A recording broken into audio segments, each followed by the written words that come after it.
Entonces miren, el proceso del controlador difuso, en este caso un controlador difuso que es CISO, pues va a ser bastante sencillo. Por un lado voy a poner un conjunto un universo de discurso con dos conjuntos muy sencillos. Vamos a suponer que esto es negativo, que esto es positivo. Yo lo que quiero hacer es que estas entradas van a entrar a un set de reglas. Y de ese set de reglas ustedes han visto que sale a un arreglo pues similar. No tiene que ser el mismo, puede ser cualquier otra cosa, ¿no? Vamos a suponer que esto es n', p', exactamente, bueno, lo que sea, ¿no? Este universo se llama X, este universo se llama Y, da exactamente lo mismo. Lo que yo quiero hacer con el sistema difuso es que yo estoy definiendo con valores lingüísticos inciertos las entradas, por eso puse n y p, para decir negativo y positivo. Y negativo y positivo son tan negativos y tan positivos como al experto o al diseñador le parezcan, ¿sale? Si yo quiero hacer lo mismo con las salidas, pues yo tengo que decir algo como sube y baja, o ponlo más negativo, ponle más positivo, incrementa poco, incrementa mucho. Esa es la intuición que nos da trabajar con palabras. Ahora, pasar de un valor nítido a uno difuso, el proceso de fusificación, queda claro porque es bastante sencillo, ¿no? Si yo tengo un valor aquí que es nítido y lo proyecto sobre este punto y sobre este punto, voy a tener dos proyecciones. Esta proyección alfa que va a venir de n y esta proyección alfa que va a venir de p, ¿sale? Yo estas dos las puedo evaluar después sobre este eje porque también trata de membresías, ¿no? Entonces, ¿cómo sé a qué conjunto se las voy a asignar? Pues con las reglas.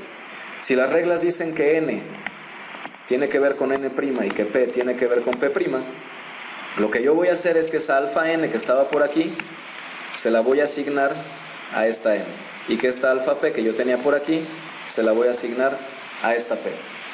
Hasta ese momento estamos todos bien, ¿no? O sea, porque a final de cuentas lo único que estoy diciendo es que la membresía que conseguí, la fusificación que conseguí, mi set de reglas me dice que la debo proyectar sobre alguno de estos dos conjuntos. Entonces digamos que pues no me han dicho nada diferente. Pero ahora, yo quiero que a la salida de esto haya un valor nítido.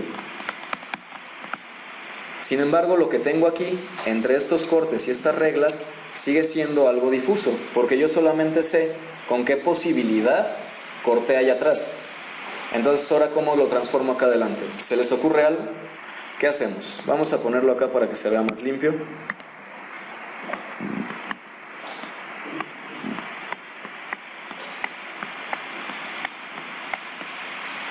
¿Sale? Estos son mis conjuntos de salida. Vamos a pensar que coincidió por alguna razón.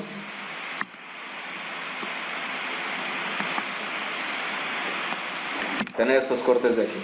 ¿Sale? ¿Cómo transformo yo esos cortes en algo nítido otra vez? Sin dejar perder que la propiedad, digamos, implícita de esto es que es difuso. O sea, yo quiero seguir ponderando cosas. A mí no me interesa decir 0 o 1, porque si aplico, por ejemplo, un max,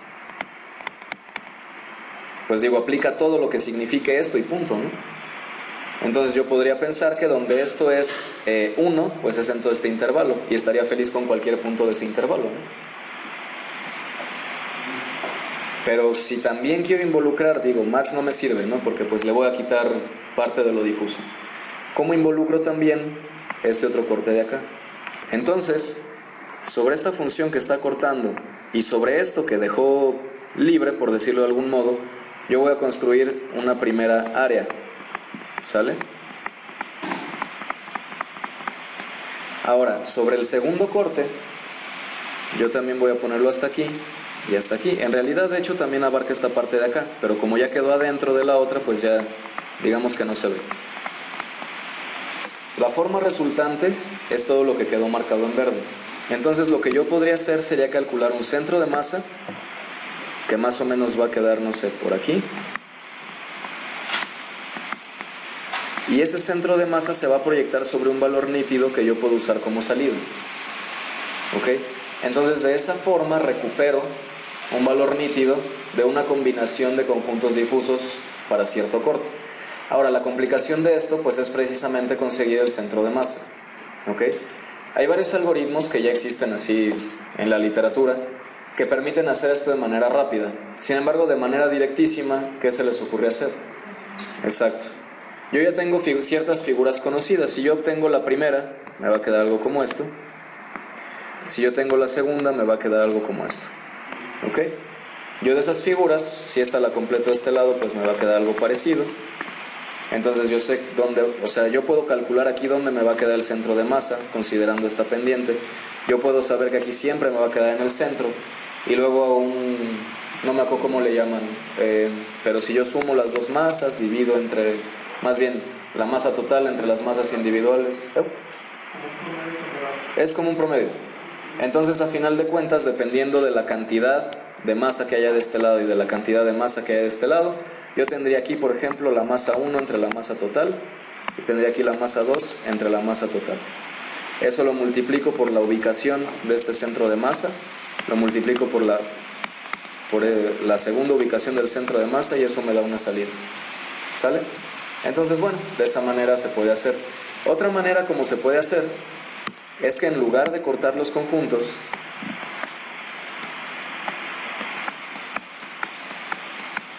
vamos a suponer una vez más, bueno, ya vamos a ahorrarnos pasos, ¿no? De aquí para acá, de aquí para acá. En lugar de cortarlos, yo sé que de este lado tengo esto hasta 1, ¿ok? Y sé cuánto vale esta alfa y sé cuánto vale esta alfa. Entonces lo que puedo hacer es todo este conjunto, que supongamos que se llama alfa prima, todos los valores de este universo de discurso evaluados para ese conjunto, los voy a multiplicar por alfa 1. Y todos los valores de este, que sería, por ejemplo, b', y, alfa 2, los voy a multiplicar por el otro. ¿Eso qué es lo que me va a dejar? Vamos a suponer que aquí sigue el 1. Y las funciones que no participaron, pues están ponderadas por un corte en 0.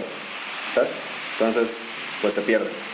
Y estas, lo que voy a hacer es que si antes llegaba esta hasta aquí y esta hasta acá, las voy a multiplicar por esa alfa, de manera que me van a quedar escaladas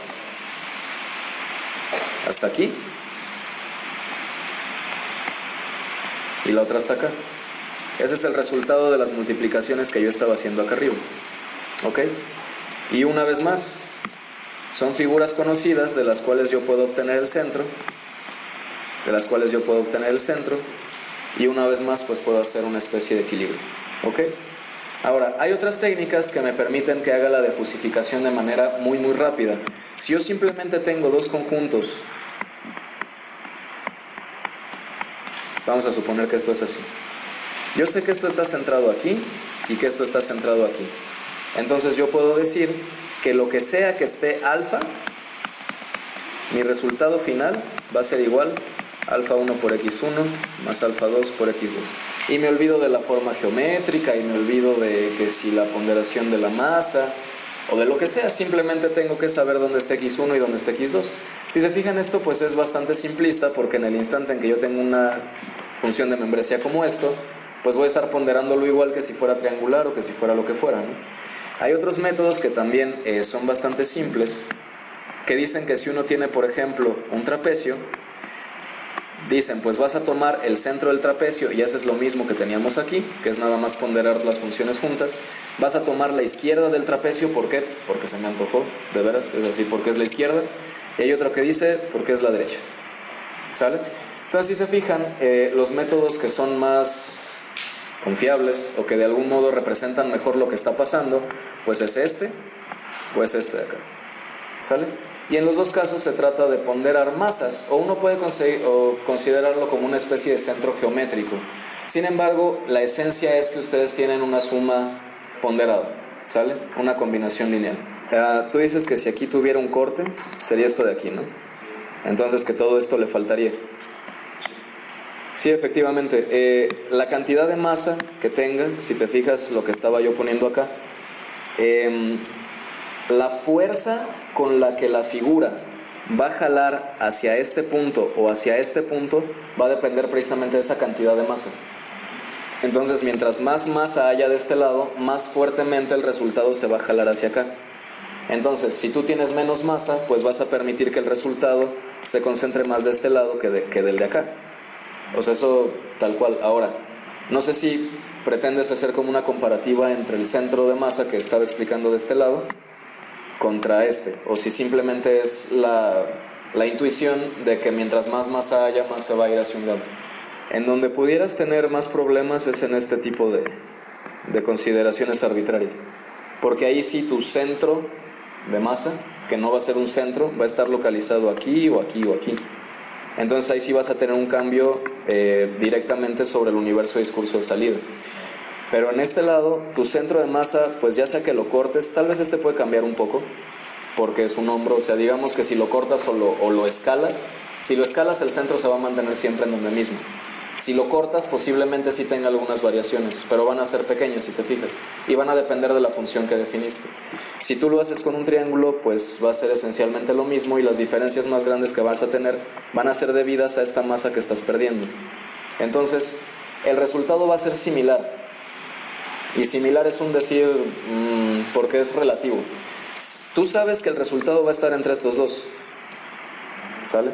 Ahora, ¿qué tanto va a irse para un lado y qué tanto va a irse para el otro? Depende desde cómo pusiste tus funciones para saber en dónde se cortaban durante la fusificación. Va a depender de tus reglas y va a depender de tus funciones de salida. Va a depender del método que uses para defusificar, va a depender de todo. Ahora fíjate que es más rápido que tú simplemente ponderes, multipliques así por un alfa y ya sabes dónde está el centro de masa, o cómo obtendrías el centro de masa de esta figura compleja. Tendrías que integrar, tendrías que hacer ese tipo de cosas, ¿no?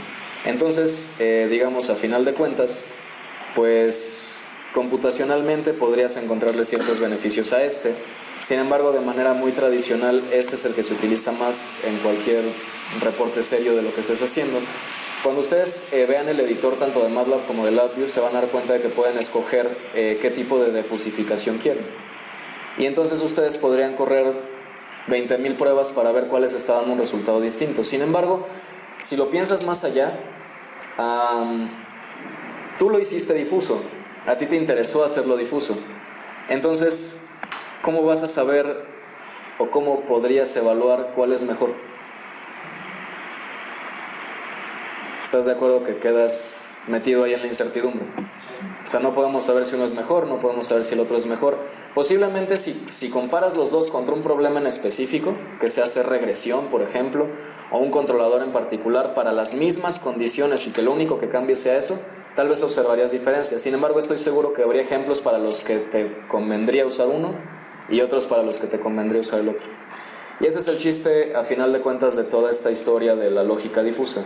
Tú no necesitas conocer la planta, tú no necesitas conocer la función a ciencia cierta. No te importa si es lineal, si es no lineal, si tiene retrasos, porque todo está metido en este intervalo. Y va a depender precisamente de cómo definiste las funciones, de tu feeling cuando pusiste las reglas. O sea, va a depender de cosas que son bien absurdas cuando uno lo pone o lo plantea de manera matemática. Si tú le dices a alguien que se dedique a hacer control tradicional, pues te va a decir que estás loco, ¿no? O sea, ¿cómo es posible que no consideraste tal y cual cosa? Sin embargo, es precisamente este intervalo de posibles salidas el que le da toda su gracia a ese procedimiento difuso. Entonces es como todo el chiste. ¿Sale? Ahora, para seguir hablando de este rollo de lo difuso, si se fijan también, una salida para una planta que uno quiere controlar, cuando uno define las reglas, uno asocia conjunto sobre conjunto, ¿no? O dos conjuntos sobre un conjunto. Uno puede usar operadores, lo que habíamos programado como fusiand, como fusior, como todas estas cosas. No hay una restricción en realidad para decir este conjunto de entrada tiene que ver con estos 3 de salida, ¿no? O incluso con 8 salidas diferentes. Entonces, la versatilidad que tienen los sistemas difusos obviamente es muy grande. Sin embargo, pues se bloquean en algún momento, ¿no? Se termina en algún momento. ¿Qué se les ocurre que puede salir mal cuando estemos utilizando un sistema difuso? Fíjense, les voy a hacer preguntas que sí se pueden, o sea, sí se han resuelto tal vez les voy a hacer algunas otras que no están resueltas. Pero digamos, ustedes van a controlar un péndulo invertido con lógica difusa. ¿Cómo podrían evaluar la energía del controlador? ¿Lo pueden saber desde antes de implementar el controlador? ¿Lo podrían saber después? ¿Qué pasa si quisieran hacer un control óptimo? ¿Lo pueden lograr con lógica difusa? No lo pueden lograr con lógica difusa. ¿Qué pasa con la estabilidad? ¿Se puede evaluar estabilidad en lógica difusa? No se puede establecer algún criterio de estabilidad. Si se fijan, son preguntas que tal vez en el control tradicional son bastante sencillas. Entonces uno puede decir, pues quiero un controlador óptimo, pues hago una regla de optimización y ahí estoy, ¿no? ¿O qué pasa si quiero evaluar estabilidad? Pues utilizo tal criterio, tal otro criterio y ahí estoy, ¿no?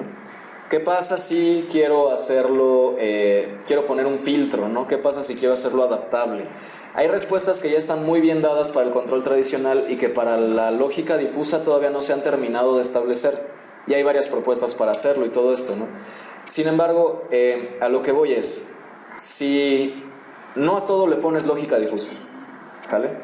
La lógica difusa te va a servir sobre todo cuando ya tienes cosas que de por sí son inciertas, que son difíciles de modelar, que no tienes un modelo matemático preciso, cosas que quieres hacer rápido, o sea, ese tipo de situaciones. En el instante en que tú te enfrentas a un problema con más especificaciones, es donde desaparece el experto de la lógica difusa y se vuelve entonces un problema más orientado a las ciencias computacionales y a la inteligencia artificial, como lo que vamos a estar viendo después, como algoritmos genéticos y redes neuronales. ¿Por qué? Porque un algoritmo genético puede trabajar toda la noche mientras tú duermes tratando de hacer que los conjuntos me den un controlador óptimo, pero tú no. O sea, y tú tampoco lo puedes encontrar de manera paramétrica porque la mayoría de las funciones son discontinuas. Entonces te vas a meter en un problemón ahí cuando estés tratando de optimizar algo como eso, ¿ok? Entonces, si se dan cuenta, sí, la lógica difusa está padre, pero hay que saber en dónde se usa la lógica difusa y en dónde no, y hasta dónde puede ser tan arbitraria. Si yo les digo, ¿qué usarían? ¿Funciones triangulares o gaussianas? Dicen, no sé. Se ven más fáciles las triangulares, ¿no? Yo creo que el 80% de la investigación prefiere las gaussianas, por la situación de que se definen con solamente 2 parámetros, mientras que las triangulares con 3, las trapezoidales con 4. Entonces, si se fijan, hay muchas opiniones, y la verdad es que ver este universo tan arbitrario o tan subjetivo, como que da pie a que uno piense que todo está bien fácil. Sin embargo, bueno, se los comento, ténganlo como con cuidado. Los controladores difusos que se han utilizado, bueno, al final del semestre cuando estén viendo ANFIS, se van a dar cuenta de que muchas de las reglas que uno propone como experto, el sistema las termina descartando porque son redundantes. Entonces uno lo piensa y dice, bueno, ¿qué confianza puedo tener de un sistema que yo sintonicé así como se me ocurrió, ¿no? Otra cosa es que depende de la prueba y el error. Si ustedes sintonizan un controlador y ven que no funciona, pues jalan tantito el conjunto, ¿no? Funcionó mejor pero se cae para el otro lado, pues ponen la regla para acá, ¿no? Está vibrando mucho lo que están controlando, pues ponen otro conjunto, ¿no? Y eso no lo pueden hacer en muchas plantas. Tú no vas a mandar un avión a que vuele y si se cae cambias el conjunto, ¿no? Entonces, por eso es que la lógica difusa y los controladores difusos muchas veces también están supeditados a eso, a que yo tengo un modelo matemático sobre el que pueda hacerle 1000 pruebas para que se caiga 1000 veces y en la 1001 ya encuentre un controlador que sí funcione, ¿sale? Entonces está muy padre la arbitrariedad, pero insisto, tómenselo con calma. Vamos a ver cómo vamos a calcular ese centro de masa del que estábamos hablando. Primero vamos a poner nuestro plan de acción contra MATLAB. Ok, lo que yo quiero es que para una figura arbitraria, y por arbitraria me refiero a algo así, yo quiero obtener su centro de masa, ¿ok? Si se fijan o si recuerdan, la idea de la integración era una suma acumulada de diferentes rectangulitos, ¿no? Cuando esos rectangulitos tendían a 0, yo tenía la completa certeza de que estaba yendo hacia el lado correcto, ¿no? De que estaba sumando el área de manera correcta.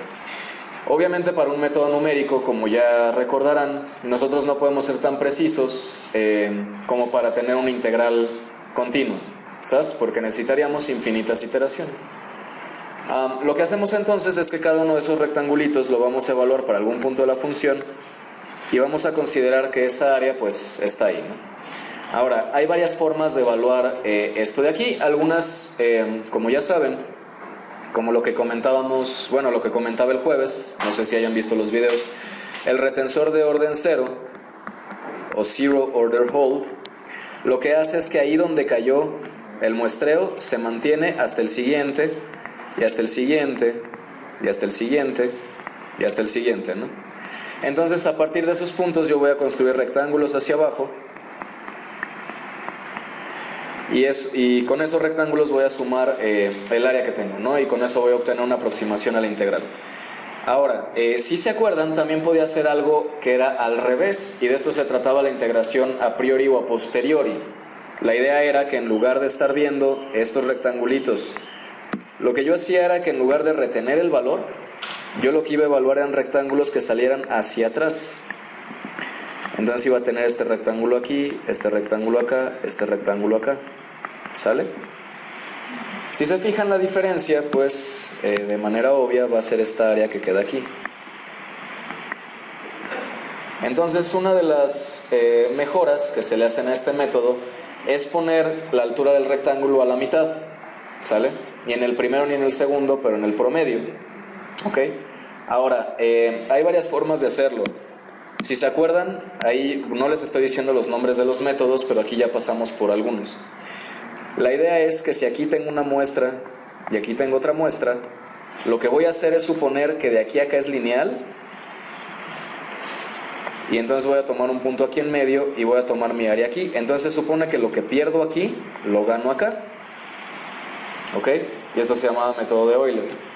Otra cosa que podía hacer era suponer que lo que estaba aquí en medio era cuadrático, no era lineal, y ahí ya me empezaba a meter con Simpson y ese tipo de cosas. Entonces, listo, bajo esa premisa, entonces, y pensando en el programa que vamos a hacer, lo que nosotros tenemos que obtener, bueno, déjenles comento esto antes, lo que queremos es un centro de masa o alguna especie de centro geométrico. Si se fijan, todos estos rectángulos van a tener su propio centro, ¿sale? Y ese rectángulo que está aquí a un lado va a tener su propio centro. Ahora, yo puedo ver el centro total de toda la figura como ¿qué? Como una suma de todos esos pequeños centros multiplicados por ¿quién? Que si lo quiero ver como el centro geométrico, esta sería la área de cada rectangulito entre el área total. El área total la conozco porque es la salida de mi integral. El área de cada rectangulito la conozco pues porque estoy haciendo cada rectangulito. Entonces, si yo pondero cada uno de esos centros, que es justo en donde está cruzando este punto, y lo multiplico por esta ponderación, es como sacar un promedio. Es una suma ponderada, es una combinación lineal, y voy a moverme entre todo este espacio que yo, en donde yo quiero moverme, para obtener pues en dónde está mi salida, ¿no? Entonces esa es la estrategia, no simplemente hacer una integral porque sí. En cada paso ir viendo en dónde está el centro de ese rectángulo y ponderarlo de esta forma. ¿Ok? De ese modo al final voy a obtener una resultante. Vamos a pensar en otras cosas que nos van a ocupar cuando estemos programando. Las funciones que yo introduzca no van a tener valores distintos a 0 para todo el intervalo. Posiblemente son 0 en toda esta parte y de repente son un triángulo así. ¿Sale? ¿Qué va a pasar en estos puntos? Pues los rectángulos que yo vaya dibujando van a ser 0. Los rectángulos que vaya dibujando van a ser 0. ¿Qué pasa con los rectángulos que yo vaya poniendo aquí? ¿Afecta si esto de aquí afuera es 0?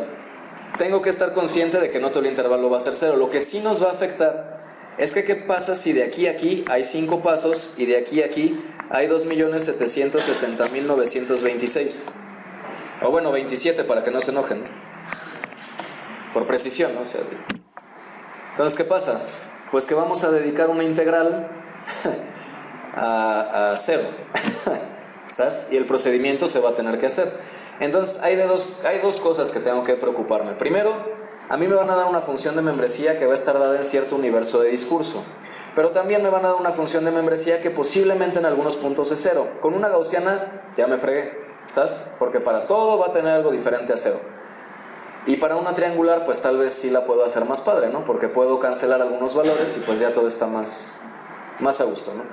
Ahora, ¿qué implicaciones tiene eso en programación? Bueno, en principio, si yo conservo estos valores, pues voy a tardarme más tiempo en calcular el centro de masa. ¿Eso qué implica? Pues que si mi procedimiento, yo sé que como aquí va a haber otro triángulo, aquí va a haber ceros y aquí va a haber ceros, y si tengo otro triángulo también para acá va a haber ceros y para acá va a haber ceros, yo sé que para un controlador que tenga unas, que les gusta 11 reglas, 11 veces voy a estar evaluando el mismo espacio que estaba lleno de ceros, o bueno 10, pensando que tal vez sí haya un triángulo en ese espacio, ¿no? Si lo quieren ver por eficiencia computacional, cada conjunto que pongan va a representar 2.760.927 veces que está haciéndose tonto el algoritmo. ¿Ok? La conclusión es, me conviene quitar esa parte. Ahora, MATLAB tiene bastantes maneras de hacerlo. Ahorita, esta no nos va a servir para lo que vamos a hacer. Digo, ya sé que suena medio ridículo, ¿no? Entonces, ¿para qué lo vemos?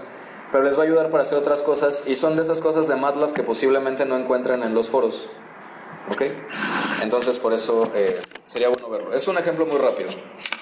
Si ustedes tienen, vamos a definir un vector que se llama A. Vamos a poner, por ejemplo, que esto es 0, 1, 2, 4, 0, 6, 7, 0, 9, 0, 8.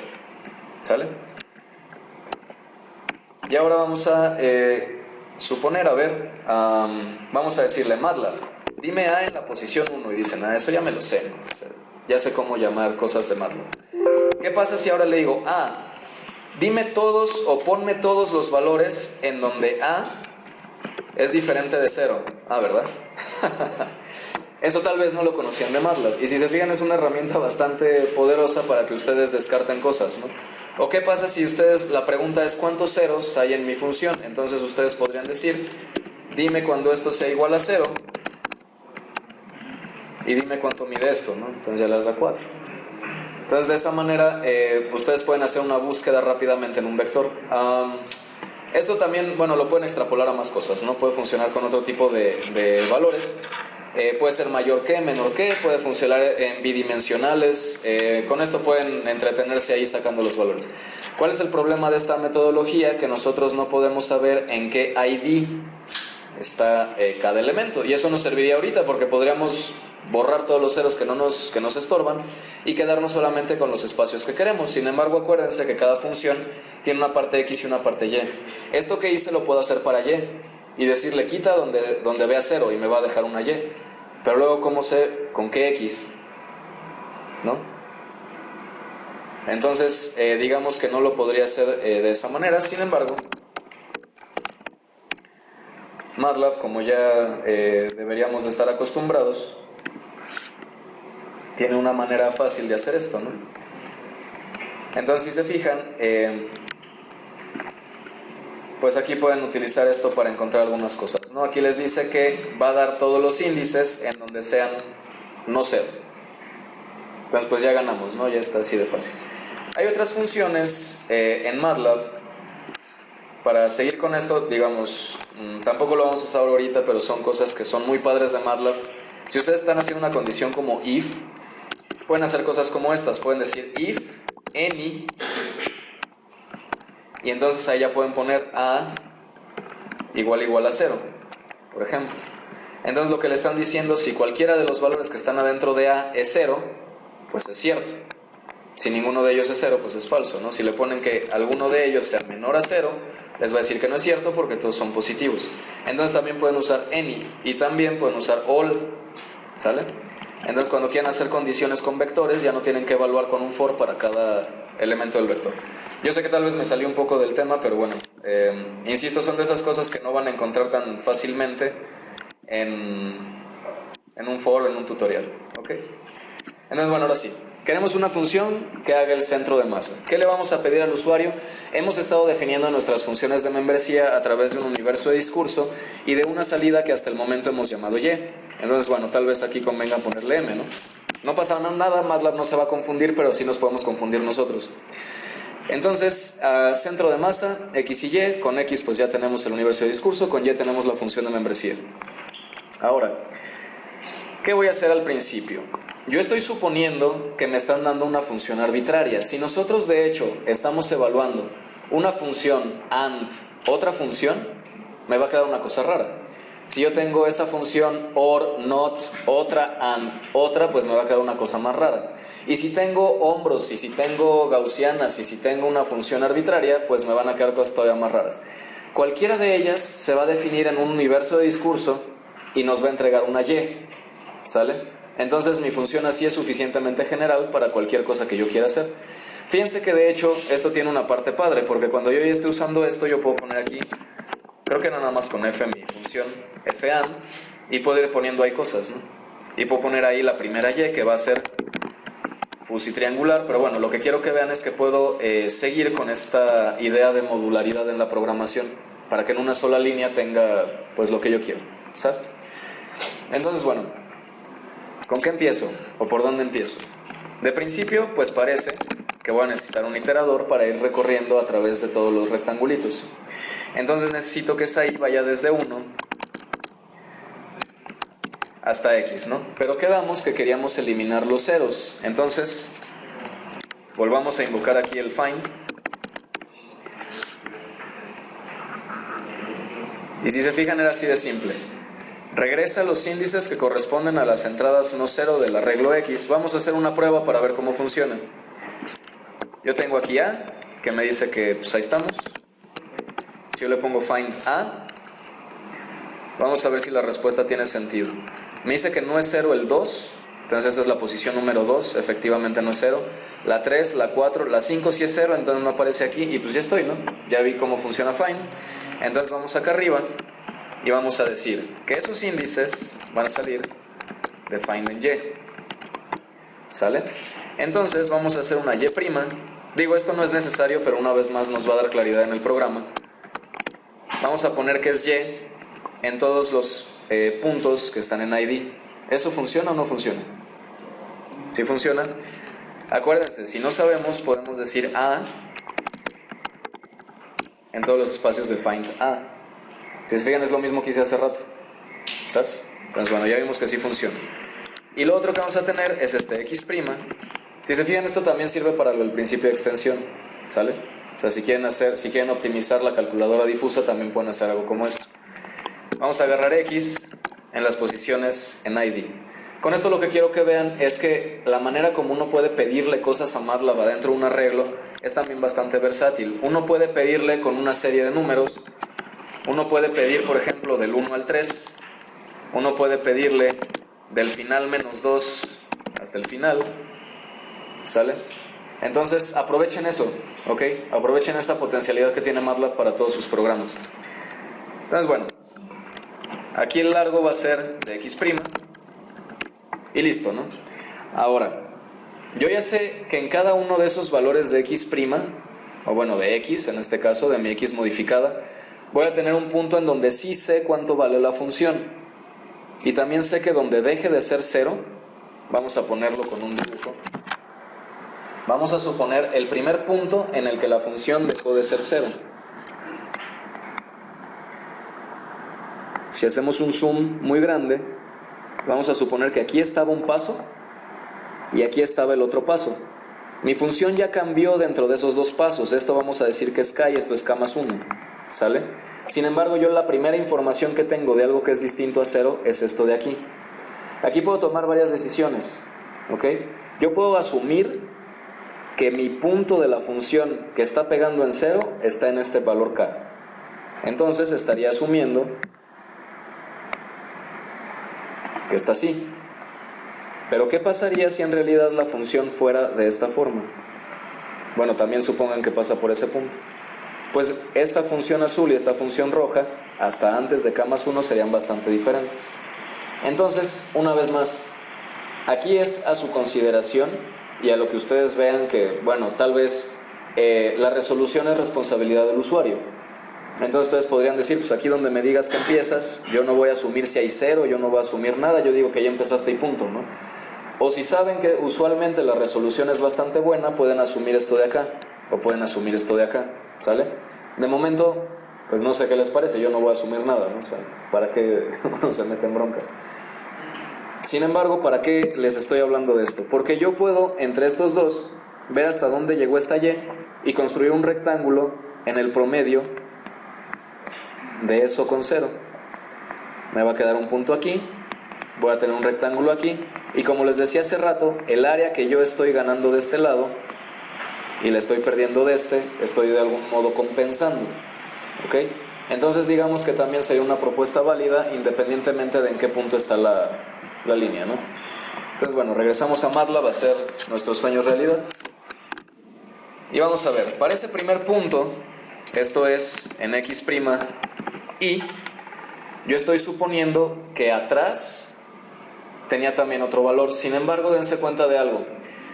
yo en principio necesito saber cuánto va a ser mi paso, ¿ok? Mi paso, que va a ser la base de esos rectángulos, y lo puedo obtener muy fácilmente como la resta de xp en 2 menos xp en 1, o cualquier valor, ¿sale? Mientras sea 1 y luego el inmediato inferior.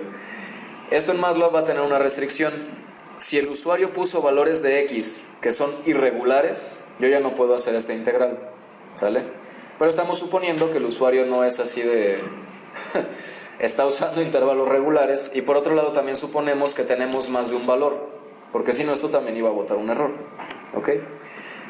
Ahora, ese xp1, bueno, de ahí yo ya puedo obtener un paso, ¿no?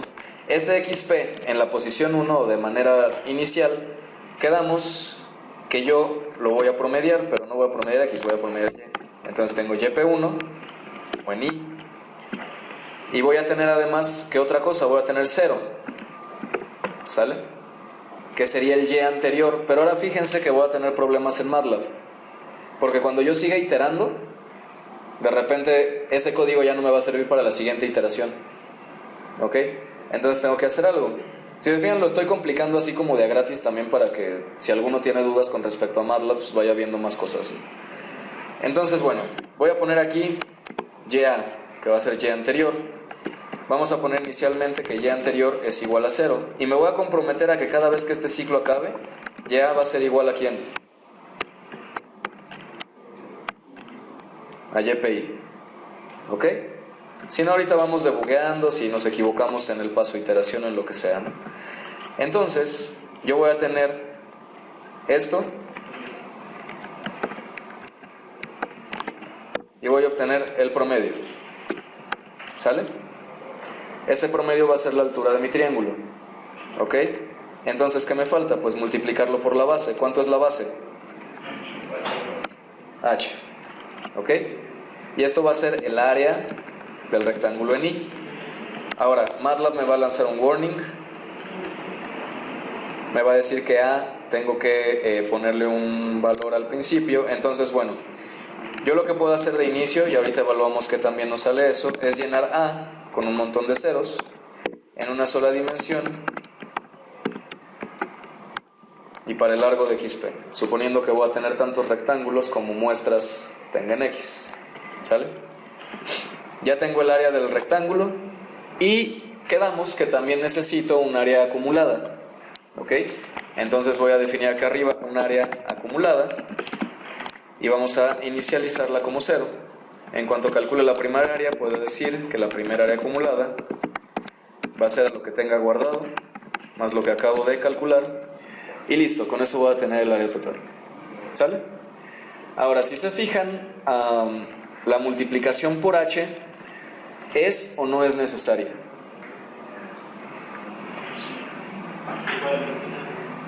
Puede ser al final. Sin embargo, lo que yo voy a hacer es una suma ponderada.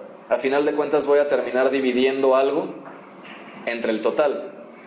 Entonces, si yo tengo algo por h entre el total por h, pues se termina eliminando, ¿no?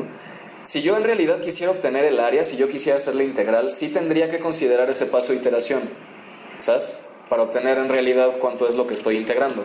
Pero en este caso no estoy haciendo eso, ¿sabes? Si tuviera alguna restricción de un valor numérico, si me dijeran, bueno, es que tus números solo pueden llegar hasta 1000, tal vez tendría un problema, porque si no lo multiplico por una h que sea muy chiquita, pues de repente mis números se van a hacer muy grandes. Pero como pues tengo 64 bits y seguro todos ustedes también los tienen, y tienen punto flotante y todo eso, la verdad es que h resulta innecesario, ¿ok? Para lo que nos sirve h en realidad, bueno, ahorita vamos viendo, ¿no? Pero de momento pues no necesitamos h para esta multiplicación. El acumulado ya quedamos que está así. Y entonces, ¿qué sigue? ¿Qué me falta? Cuando estábamos hablando en el cuaderno, decíamos que teníamos el área y que ese iba a ser mi ponderador para multiplicarlo por ¿quién? Por el centro geométrico del rectángulo, ¿no? Entonces, ese centro geométrico del rectángulo, ¿dónde está?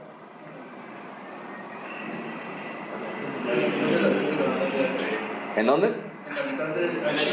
En la mitad de h, exacto. Entonces yo puedo decir que esa x que voy a ponderar, que vamos a llamarla m, que de hecho es el resultado que quiero, vamos a ponerle m a ponderar, en su posición y va a estar específicamente en dónde. Bueno, podemos hacerlo de varias formas. Podemos involucrar aquí h, podemos decir que esto va a ser xy, y como me estoy yendo hacia atrás, voy a decir que esto es xy menos h medios, ¿no? Y con eso pues obtenemos x. Digo, ahorita igual vamos a hacer debugueo para ver si sí estamos haciendo las cosas bien, pero tenemos la intuición de que ahí va, ¿no? Y pues listo. Luego ponemos y anterior para que sea yp1 y pues parece que ya estamos. ¿Sabes? Entonces así de rápido. Lo último que falta pues es hacer precisamente ese promedio. Lo que podemos hacer es decir otra vez for i, que va de 1 hasta length, y ya aquí podemos usar, no sé, mp por ejemplo. Podríamos usar también xp, pero bueno, es un poquito más obvio. Y vamos a decir que el resultado, pues ¿qué va a ser? ¿Cómo calculo un promedio desde aquí?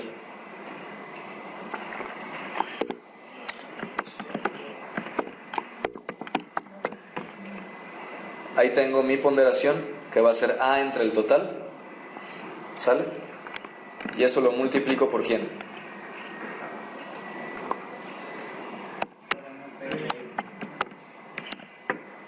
MPI, ¿sale? ¿Y eso qué le voy haciendo? Lo voy sumando, ¿no? Entonces m inicialmente pues lo vamos a poner en 0.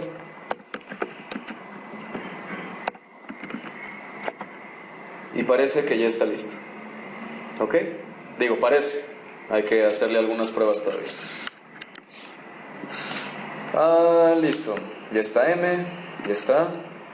Aquí me está reclamando de mp, porque no lo inicialicé. Lo guardamos así. Me va a decir que si quiero guardarlo como centro masa, le decimos que sí.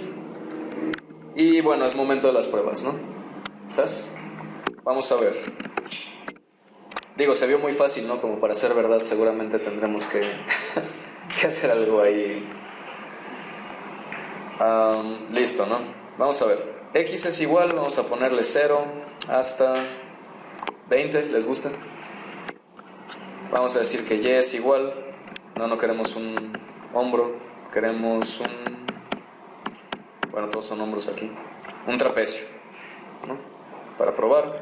Vamos a poner un trapecio sencillo. Vamos a decir que empieza en 1, sigue en 2, 3 y termina en 4. Si nosotros graficamos estos dos, pues nos da nuestro trapecio sencillo, cuyo centro debería de estar ¿en dónde? En 2.5, ¿no? Entonces, bueno, esta función que acabamos de fabricar se supone que está listísima para tratar con ese trapecio. Entonces yo diría centro de masa de x, y me da 1.39. Entonces hay que debuguear, ni modo, ¿no? ¿Alguien ya vio el error o nos le echamos así a pasitos? Bueno, a pasitos entonces. Bueno, vamos a seguir. Entonces mi centro de masa yo lo tengo como xy, que en este caso va a ser 0.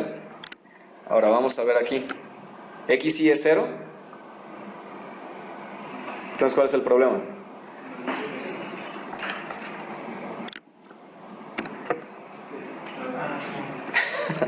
Digo, no fue a propósito, sí se me pasó, ¿no? Pero me refiero a que el error estaba ahí así, brillaba y refulgía. Ahora vamos a ver si ya funciona. Si no funciona, pues nos echamos otra vez al mismo viaje, ¿no? Centro de masa de XY. Bueno, tenemos que quitar los breakpoints. Me dice 2.4964. Pues para mí ya está bien, ¿no? Se aumentan la resolución, se agregan el rectángulo del final, que lo podríamos hacer. O sea, ya después de este for, nosotros consideramos con este YA, consideramos el rectángulo de antes de lo que podíamos ver. Sin embargo, si se fijan, también hay un triángulo después de lo que podemos ver, y eso podría ser la explicación de por qué se nos está yendo a la izquierda. Entonces, ¿cómo ponderamos eso de al final? Pues es tan sencillo como decir que A... Fíjense, aquí vamos a ver otras cosas de MATLAB. Esto no está bien hacerlo, ¿sabes?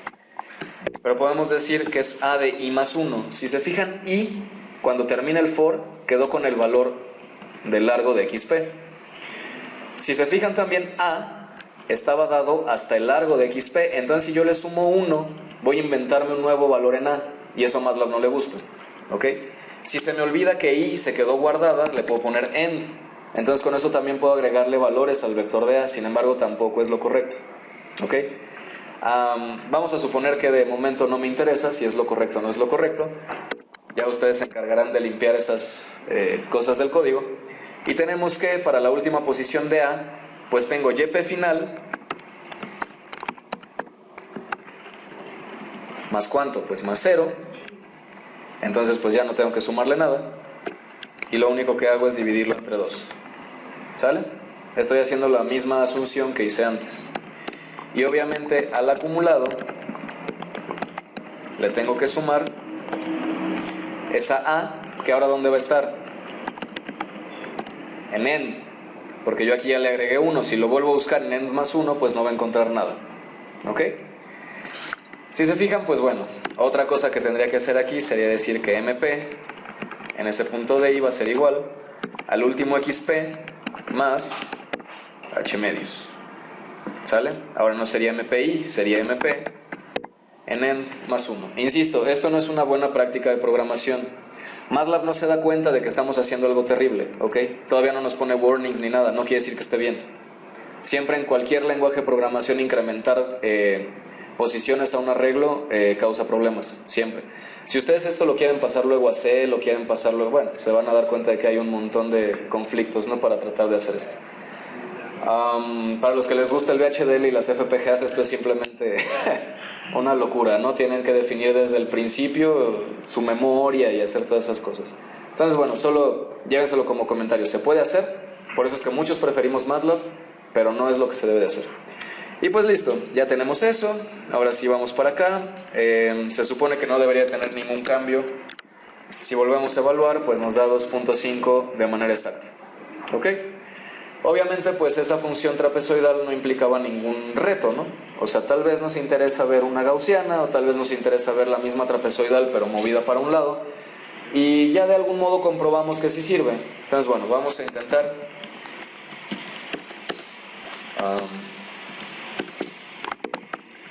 con una triangular. Vamos a ponerle 1, 2, 3, el centro de masa debería estar en 2, y pues está en 2. Entonces bueno, digamos que el centro de masa está funcionando. Ahora vamos a poner esa misma triangular, pero vamos a poner el centro en 2.8. Sería una triangular que está jalada a la derecha. Vamos a probar el centro de masa y nos da 2.26. Tiene sentido, se jaló a la derecha. Digamos que de momento podemos avanzar. Ya conseguimos nuestra función que hace centro de masa. Ahora, ¿qué tenemos que hacer? Bueno, pues tenemos que hacer algo que considere los cortes alfa, ¿sale? Porque la ponderación de las funciones de membresía, pues eso es muy sencillo. Si yo dijera, por ejemplo, que tengo mi función triangular que es 2.8 y ese es mi conjunto de salida, y tengo mi corte alfa que es 0.3, entonces, fíjense, vamos a hacer esto, x con y, y tenemos x con 0.3 por y. Entonces, de los métodos que yo les explicaba, pues este es uno de ellos, ¿no? Lo que estoy haciendo es ponderando la función de membresía. No tengo cambios en el centro de masa, pero pues voy a tener un multiplicador menor, ¿ok? Ahora, ¿qué otra cosa me interesa cuando yo terminé de calcular esto? Pues a mí me interesaría tal vez el acumulado, ¿no? Entonces lo que yo podría hacer sería directamente de aquí, no solamente devolver m, sino devolver el acumulado. ¿Sale? Pensando ya en las futuras aplicaciones en donde voy a usar esto. ¿Alguna duda hasta aquí? ¿No? Ok, entonces ahora necesito otra función que me devuelva. Vamos a ponerle corte alfa. También necesito una función, también necesito en dónde estamos y necesito pues alfa. ¿Ok? Esta función es la cosa más sencilla de todo el mundo, ¿o no? Pues sí, ¿no? ¿Qué tengo que hacer? Vamos a hacerlo por, bueno, se los voy a dejar a ustedes que lo hicieran tal vez por el camino más corto. Vamos a decir que para ahí que va de 1 hasta el largo de x, suponiendo obviamente que x y y miden lo mismo, lo que yo voy a hacer es que a que va a ser el resultado de mi función, bueno, vamos a ponerle si y es mayor a alfa, entonces a es igual a alfa, ¿ok? En caso contrario, a es igual a y. Y ya terminé, ¿sale? De esa manera, para cualquier valor de y que resulte estar por encima del corte que yo quiero, pues simplemente le voy a poner un límite y hasta ahí se va a quedar, ¿ok? Si yo quiero probar esto, lo vamos a guardar como alfacot. Y aquí en plot vamos a tener esto, vamos a ponerle alfacot. Necesitamos x, necesitamos y vamos a ponerle 0.5. Por alguna razón no lo graficó. Sí, no, lo que pasa es que A no es un vector. Sí, también, no sé. Menos importante, pero ahí está el error, ¿no? 1, length de x. Acuérdense que una vez que yo ya repetí dos instrucciones como esta, lo más eficiente es guardarlo en una variable. Sin embargo, ahorita pues estamos deprisa, ¿no? Entonces A en i, y en i, A en i y en i. ¿Ok? Entonces ahora lo repetimos. Ahí estuvo, ¿no? Entonces ya tenemos mi función arbitraria limitada en alfa. Y ya tenemos que podemos ponderar la función sin ningún problema. Ok. Ahora vamos a intentar algo curioso, lo que les decía de la modularidad. Vamos a decir centro de masa de x, y. Si se fijan es 2.26, como ya lo hemos visto. Y vamos a ver qué pasa si yo aplico un corte alfa de x, y, 0.5.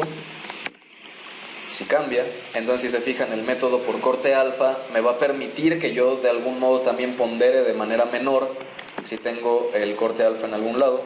Y ahora vamos a usar nada más una ponderación.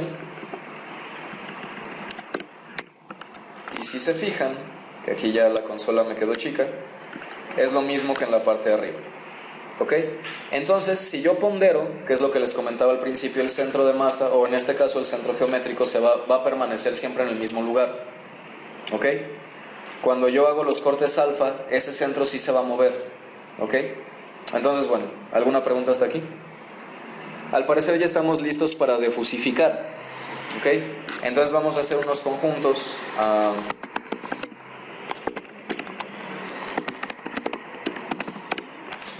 ¿Sale? Vamos a definir otra vez mi universo de discurso. Voy a suponer que tengo un hombro. ¿Sale? Vamos a suponer el caso particular de 3 funciones de membresía. ¿Ok? Entonces vamos a tener y1, que va a ser, ya no me acuerdo cómo les había puesto. Vamos a poner fusi log sh. Y los valores que me pedía era en dónde estaba centrado, la pendiente y de qué lado estaba, ¿no? Entonces vamos a centrarlo, no sé, en 3. Vamos a poner una inclinación, no me acuerdo cómo, si era más alta, si era más baja, voy a ponerle 3 también. Y le tengo que decir que está del lado izquierdo. Ahora, les iba a proponer, de hecho, que si querían podían programar una función de membresía medio universal, en donde si le dan 2 parámetros les dé una gaussiana, 3 parámetros les dé una triangular y 4 parámetros les dé una trapezoidal. No, estaría bien, y ya no tienen que estar ahí usando una función para cada cosa. Pero bueno, eso es, ahí ustedes como quieran, ¿no? Eso es y1. Los parámetros deben ser 2.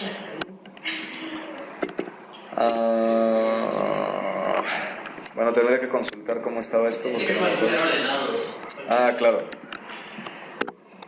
Era el universo de discurso y aquí era donde tenía el centro, que quedamos que era en 3 y en 3. Ahora sí. Plot x y1. ¿Les gusta esa, no? Como que tiene que estar más hacia acá, ¿no? Entonces, ¿cómo hacemos la inclinación? ¿Más grande o más chica? No me acuerdo la verdad, entonces vamos a probar las dos. Era justo lo contrario. No lo digo si lo grafico. No, ya se hizo demasiado, ¿no? Vamos a dejarlo 1.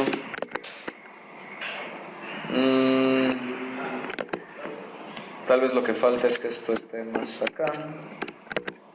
Ahí está, ¿no? Sí, tiene buen look. Ahora voy a definir directamente Y3. ¿Por qué? Porque del otro lado, pues lo que necesito es un 14, con lo mismo, nada más que right. Y entonces ya tengo dos de estas, ¿no? Tal vez podría... Sí, tal vez podría hacerlas un poco más centradas para que sí se parezca a uno de esos conjuntos de salida con los que ustedes han estado trabajando. Bueno, así, ¿no? Y la función central vamos a hacerla trapezoidal, pues nada más para jugar, ¿no? Digo, usualmente no es así, pero pues si ya estamos en esto, pues ya. Y2 va a ser entonces fusitrapezoidal, y esta fusitrapezoidal es el universo discurso. Me imagino que de igual forma son los parámetros. De acuerdo a la gráfica, vamos a suponer que empieza en 4 y termina en 16. Y esta centrada vamos a suponer entre 8 y 12. ¿Ok? Listo, entonces aquí podemos graficar X con Y2. Ahí está. Supongamos que ese es mi conjunto de salida. Entonces ahora, supongan, o vamos a pensar, que después de la fusificación, lo que yo obtuve fue que el primer conjunto se corta ¿en cuánto? ¿Qué alfa les gusta para el primero?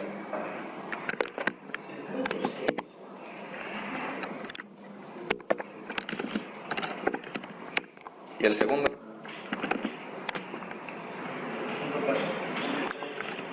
Punto 3.4, punto 35 para que no se peleen. Listo, ¿no? Entonces ahora, ¿esto qué implica? Yo necesito, ¿cómo obtengo esa figura de la que les he estado hablando? Porque yo voy a cortar, vamos a hacerlo primero con alpha cots. Entonces ya sé que el alpha cot me va a pedir X, me va a pedir Y1 en este caso, y yo le voy a dar alfa 1. Y ese resultado va a ser de la primera función. Entonces, de hecho, yo podría graficar X, Y1, X como alpha cot para ver cómo quedó. ¿Ok? Entonces ahí está. Ahora vamos a graficar en el mismo lugar. Vamos a poner Y2, X, y vamos a usar también alpha cot para poner Y2 con A2. Entonces ahí está. Ahora, ¿cómo obtengo? ¿Sí se acuerdan que lo que estoy buscando aquí es toda esta figura? Que baje aquí y que luego siga con esta figura. ¿Qué tengo que hacer? Evaluar operaciones de función. ¿Evaluar qué? O sea, puedes poner el máximo de las funciones. El máximo. Y eso sí ya lo mandamos a cosas difusas. Es un OR, exactamente. Entonces vamos a llevarnos esto. Vamos a ponerle aquí fusior del alpha cot, del otro alpha cot. ¿Sabes? Si no la regué en esto de la modularidad y en todo eso, pues debo de obtener esa función que está en anaranjado, que ya es la unión de las dos. Seguramente es porque como grafiqué después Y2, la puso encima. Pero si nos llevamos esto para acá,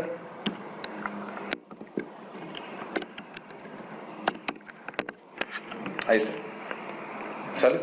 Digo, se ve medio amarillo ahí, pero bueno, ahí está. Lo que pueden hacer, digo, para seguir con esto de cómo trabajar con MATLAB, pueden dar doble clic sobre la línea. Digo, tal vez ya lo saben, pero por si no lo saben, pueden ponerle un grosor más grueso. Como que no suena mal dicho, pero se siente feo. Y pues ahí está, ¿no? Ahí ya se ve que sí lo hizo. Ahora, para esa función arbitraria, la voy a obtener desde aquí.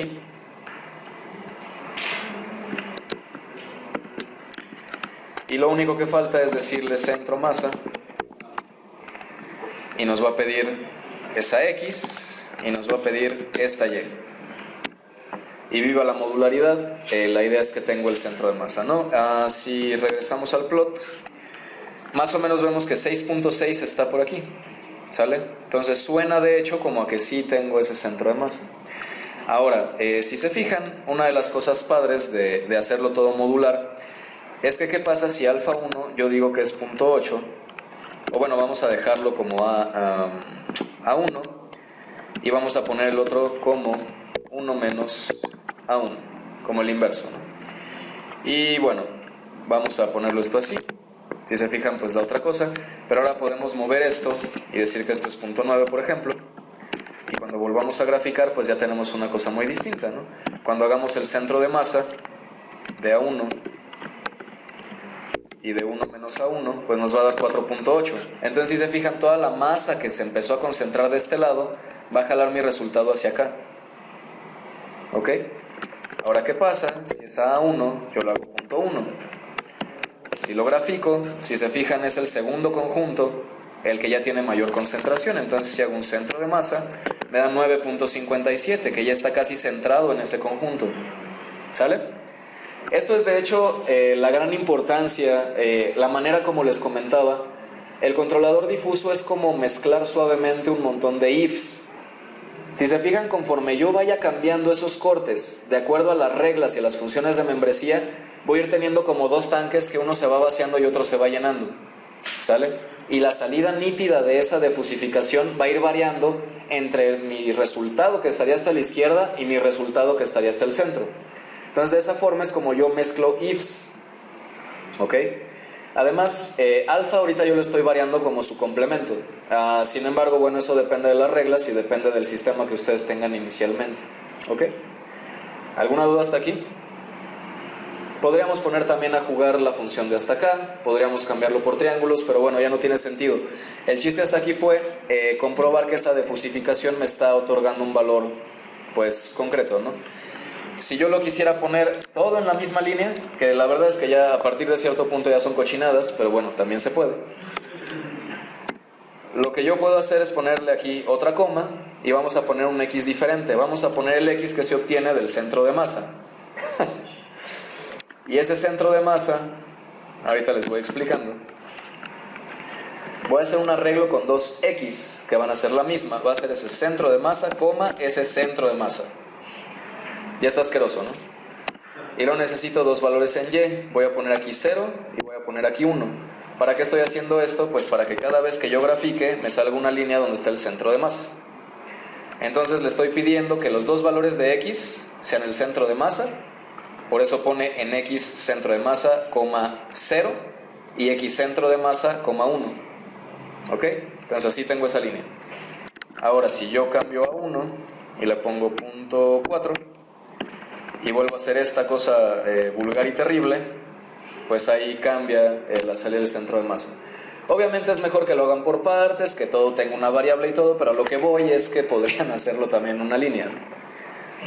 Obviamente es ineficiente porque cada vez que calculan el centro de masa lo podrían guardar y nada más mandarlo llamar, pero bueno, estamos jugando, ¿sabes? Ya cuando ustedes hagan esto en un controlador real, pues se dan cuenta de que tienen que hacerlo con más cariño, ¿no? ¿Seguros que no hay dudas? Ahora, vamos a intentar hacer lo mismo para las ponderaciones, ¿ok?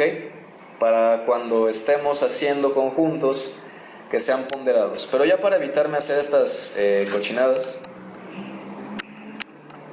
vamos a llevarnos todo eso. Bueno, lo podemos volver a hacer, ¿no? Vamos a jugar con MATLAB en un untitled, ¿ok? Entonces tenemos que X es igual, vamos 0, 0.1, llegamos hasta 20. Tal vez sí me convenga copiarlos de aquí para no perder más tiempo. Tenemos esto así. Vamos por Y2, así. ¿De veras alguna duda hasta aquí? ¿Ninguna? ¿Seguros? ¿Todo va gustando? ¿Todo va bien? ¿Todos tranquilos? ¿Siguen despiertos? Muy bien. Luego quedamos que íbamos a definir un alfa. Vamos a poner esa alfa 1. Esto lo vamos a ir variando de acuerdo a lo que nosotros queramos. Vamos a poner de momento 0.1. Luego vamos a poner, no sé, todo esto que tenemos aquí abajo. Y ahorita vamos depurando lo que está ahí. En principio sabemos que el centro de masa va a estar en esta parte de aquí, ¿no? Centro de masa. Bueno, en principio parece que necesitamos el alfa cot. Vamos a ponerle alfa cot. El primero, que va a ser este de aquí.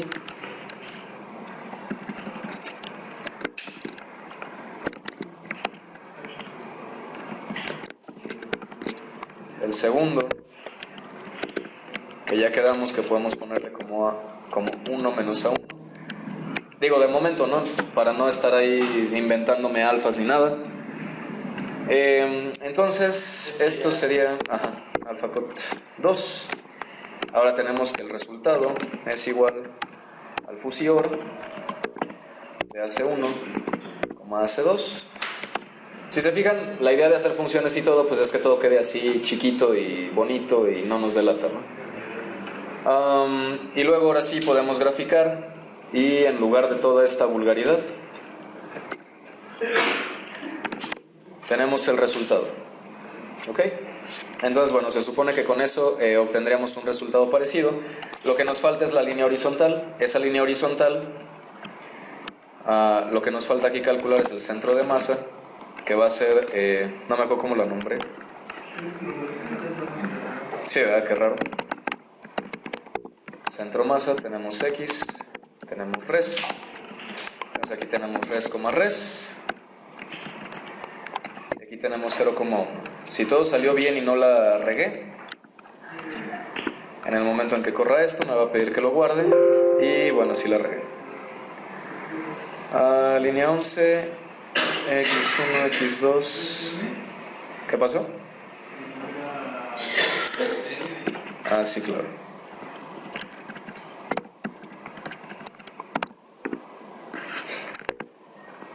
Ahora sí, ¿no?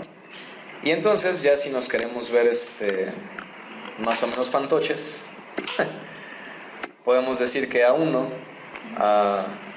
no sé cómo lo quieran poner, podemos poner for y que va de 1 hasta dónde, o vamos a ponerlo así, de 0 en pasos de 0.01 hasta 1, ¿sale? Vamos a poner que aquí se termina, vamos a poner que A1 es igual a I, para que vaya adquiriendo cada uno de estos valores. Acuérdense que si selecciono todo y pongo control I, MATLAB lo acomoda automáticamente a que se vea bonito. Y lo que voy a hacer es que este plot le voy a poner un handler. Esto ya se los había explicado antes. Vamos a poner una pausa tan pequeña que ni se note. Y vamos a borrar H. ¿Ok? Ahora, cuando yo corra esto, mi primera intención, bueno, si abriera la gráfica en principio, es que se viera cómo va variando el centro de masa. ¿Ok? Si quieren que esto se vea pues un poquito más despacio, vamos a ponerle aquí todos.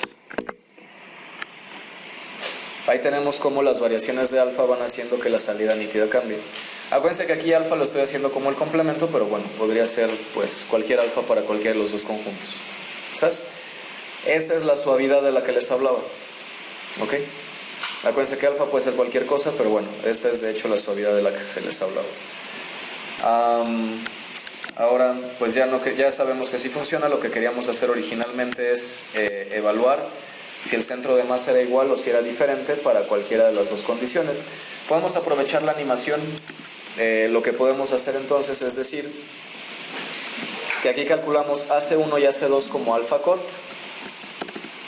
Vamos a poner aquí el ponderado de 1 va a ser igual a Y1 por alfa 1, mientras que el ponderado 2 va a ser igual a Y2 por 1 menos alfa 1. ¿Sale? Para comparar y para seguir con la pregunta que hacías de cuál diferencia existe entre uno y otro, ¿no? Entonces ahí ya tengo las dos ponderaciones. Vamos a ponerle aquí el resultado ponderado, es igual también a fusior de PC1, PC2. Y el cálculo del centro de masa debe de quedarse igual. Centro de masa ponderado es igual a centro masa de x, resultado de la ponderación. Y lo único que falta aquí, pues posiblemente sea poner este centro de masa ponderado, centro de masa ponderado, 0,1. ¿Ok? Entonces van a aparecer dos líneas. Tal vez no vas a saber cuál es cuál, pero pues sí vamos a ver las diferencias, ¿no? O podríamos, de hecho, para no estar ahí haciendo cosas a medias, decir aquí que lo sostenga, poner esto aquí, y le decimos que queremos que sea azul con B de blue. ¿Sale? A este también vamos a ponerle un handler que sea H1. Y vamos a hacer lo mismo de aquí arriba.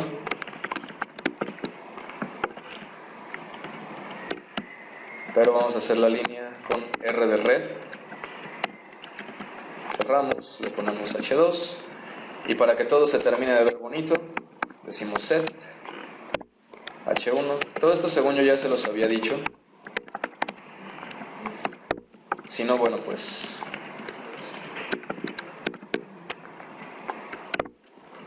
después de la pausa tengo que borrar H, H1, H2. ¿Sale? Entonces cuando ponga esto a correr,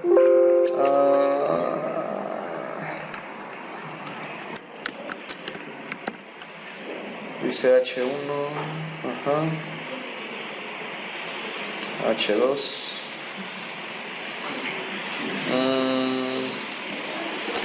No estoy seguro de por qué no lo hace, pero bueno.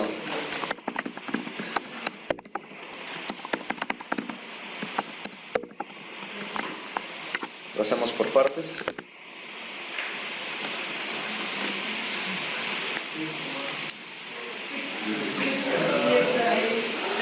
Entonces ahí se empiezan a ver las diferencias. Recuérdense que el azul es por alpha cots, la roja es por ponderaciones. Si se fijan, donde son iguales es en los extremos de alfa. ¿Ok? El debate va a estar entonces qué pasa en medio. Si lo repetimos, se darán cuenta de que ahí van iguales y el ponderado de repente está más a la izquierda.